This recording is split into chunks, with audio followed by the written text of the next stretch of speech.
Hey there everyone, so as you can see on the thumbnails, I'm about to show you how to fix Yahoo Mail if not receiving email.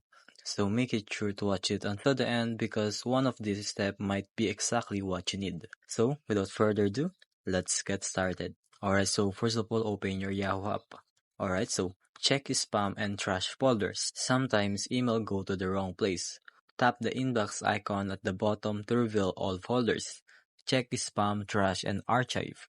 If you find the email there, move it back to the inbox. Alright, so next, if your mailbox is full, new emails can come in. Delete old or large email. Yahoo gives limited storage, so free up space if needed. And another thing is, make sure you are not blocking the sender. Go to the settings and scroll down.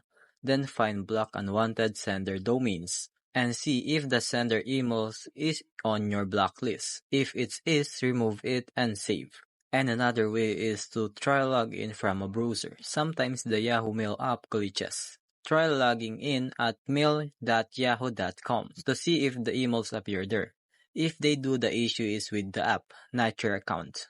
So that's it. Now you know how to fix Yahoo Mail not receiving email with simple steps.